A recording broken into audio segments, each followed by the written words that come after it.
Bonjour, bonjour à toutes et à tous, bienvenue sur KTV Kwezi FM, le 106.9. Pour un temps de parole, toujours en direct à la radio et à la télévision. Elle est venue avec son grand sourire, on est très heureux de l'accueillir sur le plateau. Madame la Présidente du MEDEF, bonjour. Oui, bonjour Patrick, bonjour à tous les auditeurs et tous les téléspectateurs de Kwezi. Et téléspectatrices, ça y est, on en a, Carla. C'est bientôt la journée de la femme, faut pas les oublier. Non, plaisanterie à part, merci d'être avec nous, Carla, à chaque fois qu'on en a besoin. Hier, on recevait à votre place Salim Naouda, qui vous faisait, non pas un compliment, faut pas non plus exagérer, mais qui disait, oui, c'est vrai, c'est bien, il y a du changement au MEDEF, on a quelqu'un avec qui on peut discuter, on n'a pas réglé tous les problèmes, mais au moins il y a de la discussion, on avance et on envisage des pistes. Ça fait un changement, ça, quand même. Écoutez, rappelez-vous, Patrick, quand je suis venu il y a pas loin d'une année, C'est parce vrai. qu'on est élu, j'étais élu avec mon conseil d'administration Déjà le un an. 27 février Oh là là là. 2018. Et donc, le premier cheval de bataille, c'était le dialogue social. Oui, c'est vrai. Voilà. Donc, je m'y tiens. Oui. Ça prend pas beaucoup trop de temps, tout ça.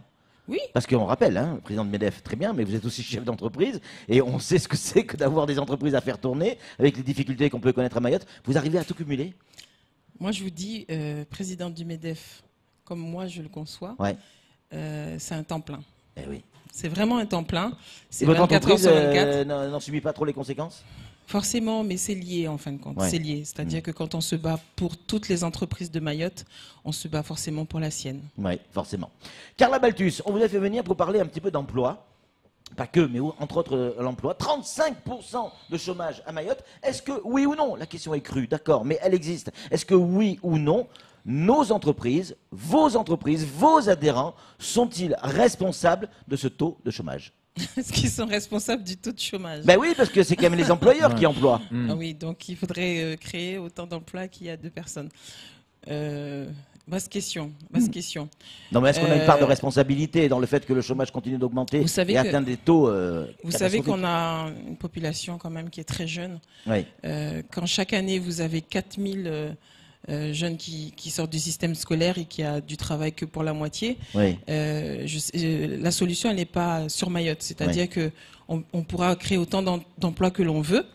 La solution n'est pas que sur Mayotte. Il faut aussi que nos jeunes puissent partir, puissent s'exporter. Et puis vous savez aussi qu'on a la problématique des cartes de séjour. Oui. Donc vous avez quand même pas mal de jeunes qui, lorsqu'ils sortent du système scolaire, ne peuvent pas s'exporter. Ça, c'est aussi une réalité. Et nous, les entreprises, on ne demande qu'à ça. On ne demande que ça, de créer de l'emploi, de créer de la valeur ajoutée. Et c'est pour ça que justement, on compte sur le fameux plan de développement que l'on nous a annoncé de 1,300 millions d'euros. 1 milliard. Milliards. 300, C'est la ministre de l'Outre-mer qui l'a les dit. 300 millions d'euros. Ouais.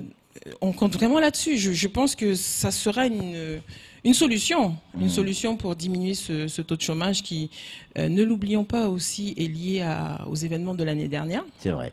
Il ne faut pas se cacher, on l'avait dit. Jamel Mekawi l'a dit sur ce plateau. On l'avait dit, qu'il y aura encore des séquelles et des mois après, Voire des années après. après. Donc, si on regarde l'année 2017, on avait une accélération. On avait, je crois, créé plus de 1700 emplois de plus que l'année d'avant. Et là, c'est la catastrophe. Et ça, on l'avait dit. On l'avait dit que les blocages, les grèves bloquent l'économie de l'île. Et donc, bloquer l'économie, c'est aussi perdre des emplois. Une réaction d'un chef d'entreprise qui souhaite garder l'anonymat, donc on va le respecter, qui dit oui, nos entreprises peuvent embaucher, mais le problème que l'on a aujourd'hui à Mayotte, c'est les compétences. On manque de compétences. On embauche pour développer une entreprise, une activité. On n'a pas assez de compétences. C'est vrai ou c'est faux? Oui, il y a beaucoup de secteurs où on n'a pas des compétences. Il y a des secteurs où on a besoin. Vous prenez par exemple la comptabilité, c'est un vrai problème.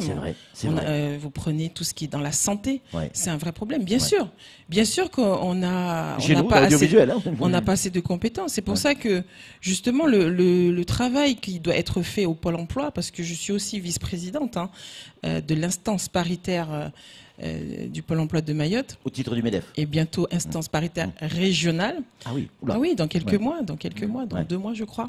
Donc, il faut justement permettre une formation adaptée des demandeurs d'emploi. Moi, quand je siège dans cette institution, j'ai fait noter depuis déjà 2 ans que l'on ne reçoit pas l'enquête qui s'appelle besoin de main-d'œuvre. Moi, j'ai fait remarquer, on m'a dit que c'est aléatoire, c'est peut-être normal que vous n'ayez pas eu, mais les autres n'ont pas eu. Et je ne trouve pas des gens qui disent qu'ils ont ces documents. Ouais. Donc, si on ne fait pas d'enquête pour savoir quelles sont les compétences justement dont ont besoin les entreprises, on ne forme pas les demandeurs d'emploi parce qu'il y a des demandeurs d'emploi qui ont des bases solides. Bien sûr, il suffirait juste de leur donner des formations complémentaires pour que derrière ils puissent répondre peut-être aux besoins des entreprises. Ça pourrait vraiment diminuer le taux de chômage à Mayotte. Donc on sait qu'on va avoir des gros chantiers. Si on n'a pas assez de maçons, si on n'a pas assez de compétences sur les chantiers, il y aura forcément des difficultés. L'apprentissage, Carla, le principe de l'apprentissage tel qu'on l'a connu il y a 20 ans, 30 ans, 40 ans, le commis, on s'en souvient tous, le gars qui a une petite formation, mais pas énorme, mais qui est passionné par un métier, il veut apprendre, il apprend sur le tas, dans l'entreprise, ça n'existe plus. Aujourd'hui, il faut passer par un organisme de formation qui coûte cher. Il faut ou alors avoir une école. C'est pas forcément le cas pour tout le monde. Une convention de stage qu'il faut rémunérer. Enfin, c'est compliqué. Est-ce qu'il faut revenir à ce principe de commis? Écoutez, je pense que dans la réforme de la formation. On va en parler. On va le voir. Ce sont des dispositifs qui pourront être mis en place. Donc, tout ça, ce sont des choses qui sont en train de se mettre en place. On a le CREFOP qui s'installe aussi à Mayotte. Donc, ça sera une instance aussi où on pourra discuter des besoins en formation de Mayotte. On a des systèmes d'OPCO. D'ailleurs, nous avons l'OPCALIA aujourd'hui. On prendra toujours qu'il n'y ait qu'un seul OPCO à Mayotte. Ça, c'est juste une petite parenthèse pour que justement on puisse avoir une meilleure vue, la plus large possible, pour qu'on puisse vraiment répondre aux besoins des entreprises. Et donc, il faut former effectivement les salariés, il faut former les demandeurs d'emploi. Et puis, il faut aussi que nos jeunes qui sortent du système scolaire puissent avoir notion des besoins. On peut se projeter dans 5 ans, 10 ans, de quoi aurons-nous besoin à Mayotte? On aura besoin de médecins. Et il faut aider ces jeunes qui ont des potentiels à aller et revenir pour servir leur territoire. Parce que les entreprises de Mayotte souhaitent embaucher. Il faut le dire, Carla, parce que c'est une réalité. Quand on discute avec les chefs d'entreprise en discussion de comptoir ou quand on se rencontre entre deux couloirs, mais moi j'entends régulièrement des chefs d'entreprise qui disent « on cherche des gens, mais on en manque ». On en manque. C'est ça qui est fou. Il y a des compétences spécifiques, oui. Je vous dis, il y a des compétences spécifiques qui manquent.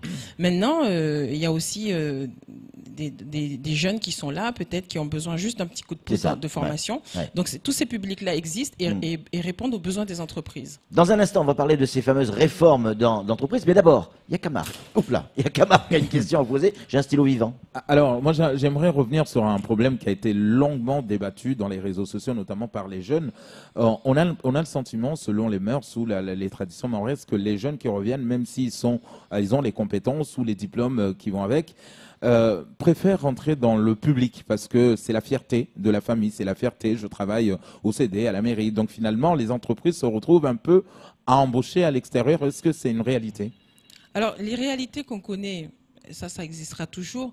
Maintenant, je pense que le public est quand même assez saturé. Donc, on ne peut plus embaucher comme on le faisait auparavant. Je pense qu'il y a aussi des jeunes qui reviennent avec une volonté d'entreprendre. On le voit de plus en plus. Il y a des jeunes qui créent, et moi, je trouve ça vraiment génial. On a un peu de tout, les scénarios. On a aussi des difficultés. Quand on voit par exemple des jeunes, moi ça m'est arrivé il n'y a pas longtemps, je donne un exemple, j'avais pensé trouver un comptable, j'en ai besoin, le vice-rectorat l'a appelé. Voilà. On a eu le même problème avec certaines personnes. Donc débauché par le vice-rectorat qui paye, peut-être qu'il y a beaucoup plus de moyens que nous. Il travaille moins. En termes d'heures. Et puis il y a des vacances, il y a plus de 4 mois de vacances, alors qu'en entreprise c'est 30 jours à l'année. Est-ce que c'est pas juste on cherche l'assurance parce qu'on se dit privé? Après ce qui peut se passer dans le privé, peut-être je cherche une bonne retraite, je prends une assurance, je sais pas moi, financière.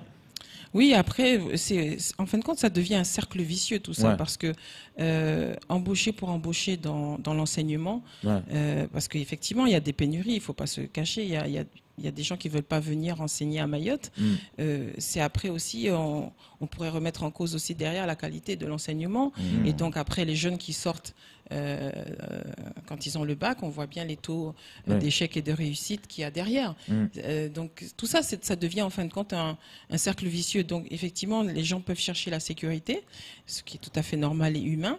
Mais derrière aussi, il faudrait quand même débattre aussi de la qualité de l'enseignement pour nos enfants. Il y a Siaka de FO qui nous envoie un message. Bonjour Patrick, je suis désolé de vous contredire, mais les compétences à Mayotte existent. Sauf que les employeurs recrutent avec des main-d'œuvre moins chères et non et vont pas forcément recourir aux jeunes qualifiés. C'est vrai ça? On connaît Siaka, il est jamais d'accord.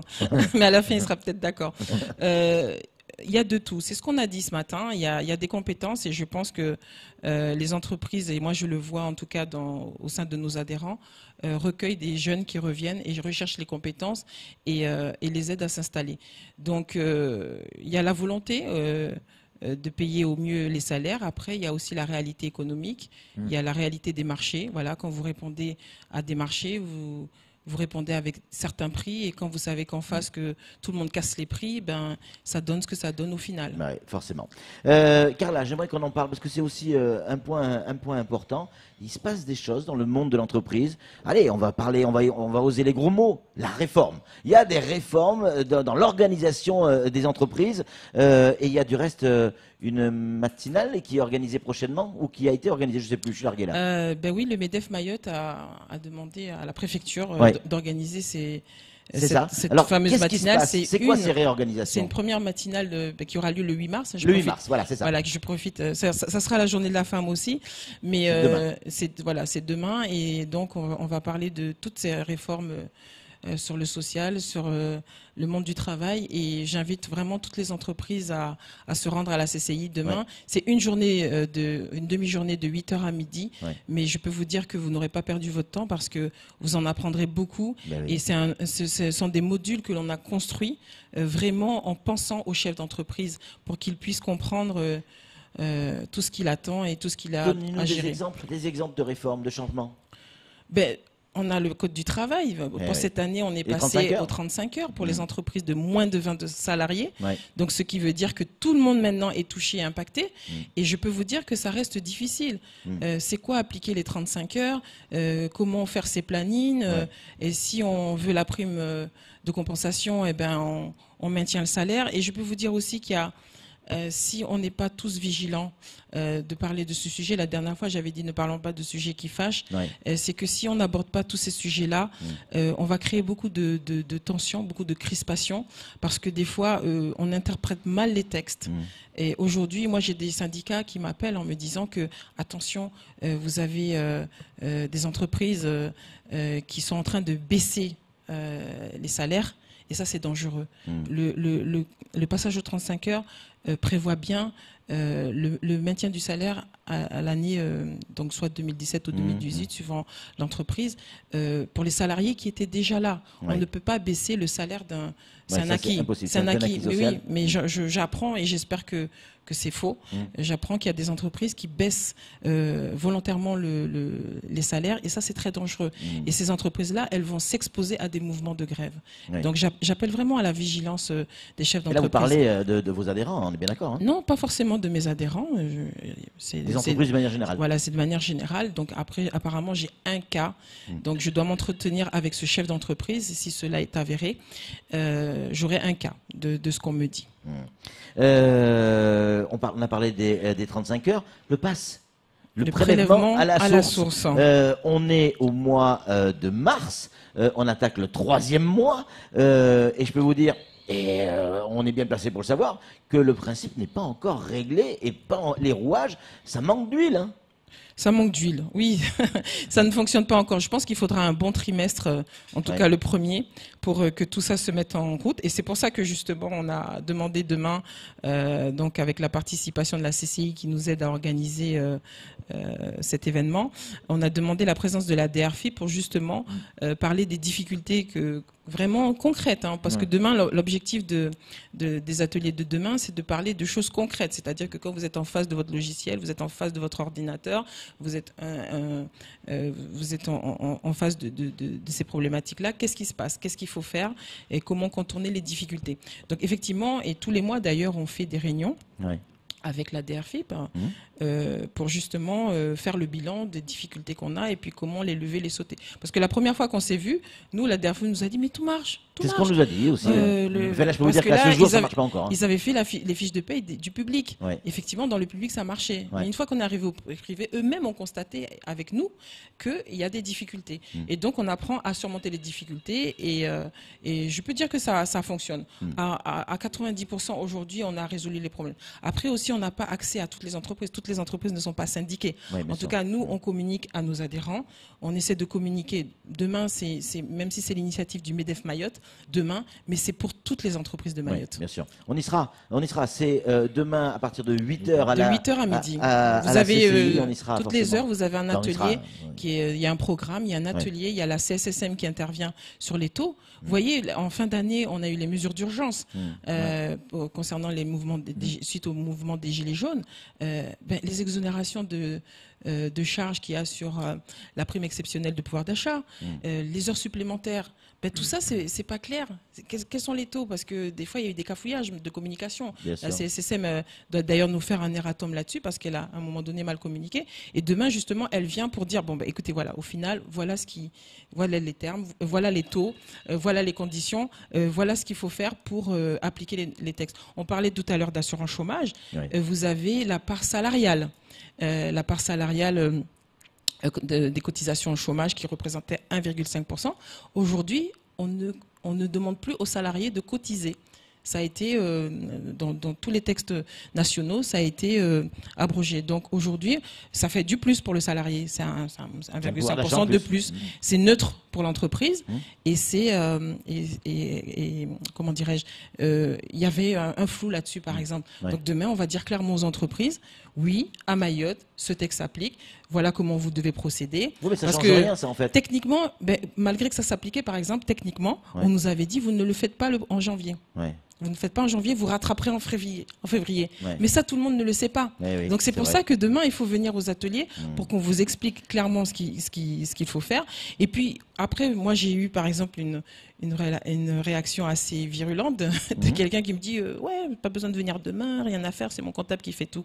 Le comptable, il fait pas tout.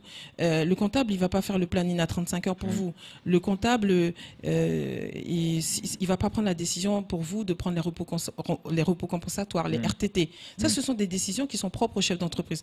Donc, si vous ne comprenez pas que derrière le passage aux 35 heures, vous avez la possibilité de ne pas payer des heures supplémentaires, mais de faire de la récupération de temps de repos. Eh ben, si vous le savez pas, c'est pas votre comptable qui va vous le dire ou qui va le faire pour vous. Donc c'est pour ça que demain, encore une fois, c'est très important de venir à ces ateliers. On y sera. J'aimerais qu'on parle parce qu'il est déjà 23, Carla, 7h23. Nos entreprises, comment elles vont? On nous dit de plus en plus, et là je reçois des SMS depuis tout à l'heure, qui me disent nos chefs d'entreprise, nos cadres, les directeurs, voire les propriétaires, quittent Mayotte de plus en plus. Il y a de plus en plus d'entreprises qui arrêtent parce que c'est trop compliqué, ou qui quittent Mayotte. C'est vrai ou c'est faux? Oui, c'est difficile. Oui, il y a des gens qui partent de Mayotte. Il y a des gens qui partent de Mayotte parce que c'est difficile. Il y a des gens qui partent de Mayotte parce qu'il y a eu les tremblements de terre. Il y a des gens qui partent de Mayotte parce qu'il n'y a pas l'éducation qu'ils veulent pour les enfants. On voit encore le collège privé qui est en difficulté. Je ne sais pas si vous êtes au courant et qui risque peut-être de fermer demain. Voilà. Donc oui, il y a des motifs de départ. Maintenant, on avait dit aussi, suite aux derniers mouvements sociaux, on avait demandé qu'on aide plus les entreprises. On avait demandé des exonérations de charges sociales à l'État. On n'a pas été entendu. On avait demandé des subventions. On a vu les Gilets jaunes. pour que 14 jours de grève, ils ont eu des subventions. C'est clair. Alors que nous, on nous a proposé des prêts avec un dossier comme ça, des prêts à taux zéro. Donc oui, on avait demandé d'aider les entreprises pour que justement qu'il n'y ait pas tous ces départs. Et moi, je peux vous dire qu'on a eu, c'était le 25, une réunion à Paris avec la FEDOM, où l'IEDOM, la présidente nationale de l'IEDOM a été invitée. Elle nous a présenté la conjoncture de Mayotte avec une courbe en bleu, à côté de celle de la Réunion, où tout allait bien. Ouais. Ça montait. Moi, j'ai poussé une gueulante. J'ai dit non, c'est pas possible. Je suis extrêmement choquée qu'on dise que tout va bien à Mayotte. Même les 7 semaines, on vous dit qu'il y a 7 semaines de mouvements sociaux.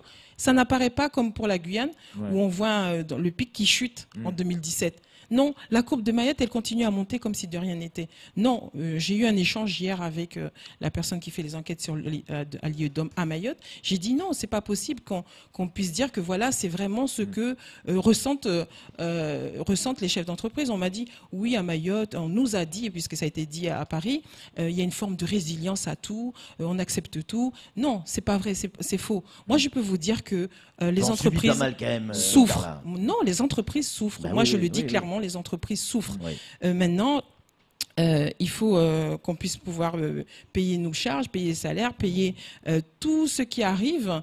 Moi, je vois il n'y a pas longtemps ticket restaurant, mais ça coûte cher. Ça coûte cher. Ce sont des efforts qu'on demande aux entreprises. Bientôt, on parlera de mutuelles, on parlera de retraite complémentaire. L'assurance chômage, nous, quand M. Salim disait qu'on arrive à parler avec le MEDEF, c'est parce qu'on s'est assis autour de la table et qu'on s'est mis d'accord pour, en 3 ans, puisqu'il y a une nouvelle convention d'assurance chômage qui va sortir, que sur les 3 prochaines années, on soit au niveau national. Donc ça veut dire que quelqu'un qui de l'extérieur viendrait travailler parce qu'on aura toujours besoin, eh ben lui, il sera rassuré parce qu'il sait que à la fin de son contrat, de sa mission ici, il aura un chômage comme il l'aurait perçu en métropole. Donc c'est un effort que nous, les entreprises, on s'engage à faire, mais derrière, on demande aussi en contrepartie à l'État de nous appuyer, de nous aider, de nous donner, nous on n'est pas des mendiants, mais aussi de nous donner du travail, de l'activité qui justement nous permettra de subvenir à toutes ces charges. Merci beaucoup, Carla Balthus, d'être venue. On sera là pour tous ceux que ça intéresse. Alors, on parle des chefs d'entreprise, des patrons, des vrais patrons, mais il y a aussi les directeurs, les cadres de certaines entreprises, les RH qui peuvent être concernés, les comptables, y compris les cabinets comptables, peuvent venir pour entendre ce qu'il y a à dire, les nouveautés pour les entreprises. Ça intéresse tout le monde. Il m'énerve ce téléphone, grave. Carla, merci beaucoup d'être venue. On rappelle, vous êtes la présidente du MEDEF.